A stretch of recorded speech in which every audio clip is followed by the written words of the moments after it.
Yo, welcome to Trippy Commentaries. Thanks for joining me in Grand Theft Auto 5. I'm RJ. I wanted to update you guys on GTA 6.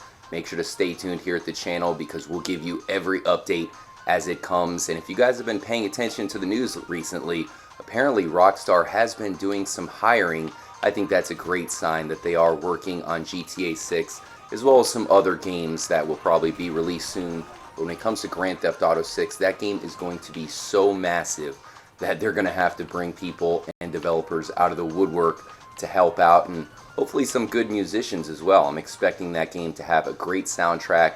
Now, speaking of that, one question remains. In fact, a lot of questions about GTA 6 remains, but one really big one is when will the game take place? Think about it, guys. All of the GTA 6 games, or I'm sorry, GTA games for the HD universe have taken place during the modern era, but Grand Theft Auto really got most of its popularity when they brought these games back to the past. GTA Vice City was awesome. It took place in 1986, and the game that took place in Grand Theft Auto San Andreas, the same location here in GTA 5, that game took place back in the 90s, letting us know that we really do want to play in the past. We want to take part in some historical time frames. So will GTA 6 take place during the modern era or back in the past? That is the question I have for you guys for this episode as we get taken out by the cops. Let's go ahead and run down the history of Grand Theft Auto. I'll let you guys know which games came from the past and which games, like GTA 5, are modern. The first GTA game was released back in 1997 for the PC. It was based in 97, so it was a modern era game. Then they released it for the PlayStation 1. That's when the series got very popular. GTA 2 was also released for the PC and PlayStation 1. Now that game took place in the near future. It was an unspecified time period, so it was nothing really too crazy. For the most part, keeping it in the modern era like a lot of the other early games. GTA 3 took the series to the next level. For the first time, you had a full 3D version of Liberty City, but once again, it took place in the modern era. Now, that game came out for the PS2 and the Xbox, so it looked glorious, but it really was nothing brand new as far as the environment was concerned, just 3D, of course. GTA Vice City was when it all changed. Vice City took place in 1986, so we got to go to a very crazy time period based in Miami, and they continued the trend of going to the past with GTA San Andreas, which took place in the same atmosphere that we see here in GTA 5. That was back in the 90s, so it was kind of like the 90s rap era. Eazy-E, Dr. Dre, all those guys you kind of got to experience living in Compton in LA through GTA. I mean, that was awesome. But since that point, they really just kept it back in the modern era. GTA 4 was a modern version of New York City and Liberty City. And then GTA 5 here is extremely modern in San Andreas. And I always found that weird considering how popular Vice City and San Andreas was. Everybody wanted to go back to the past and just be in a different time than the one we currently live in.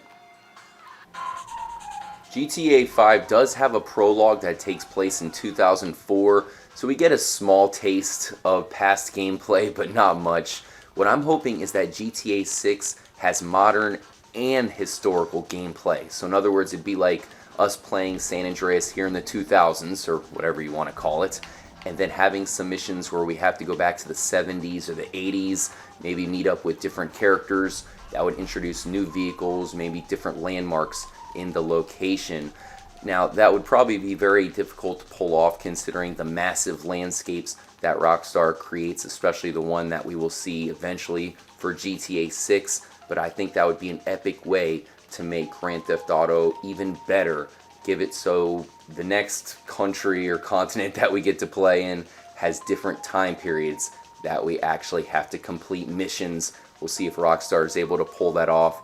Keep in mind, guys, the next consoles look like they might be released sometime between 2018 and 2020, and that is pretty much the same exact time that we predict GTA 6 to be released. So in other words, you could have a same kind of situation which you had for GTA 5, where the game first came out for the Xbox 360 and the PlayStation 3, and then really had the definitive versions come out for the Xbox One and PlayStation 4. I think that's going to happen all over again when GTA 6 comes around.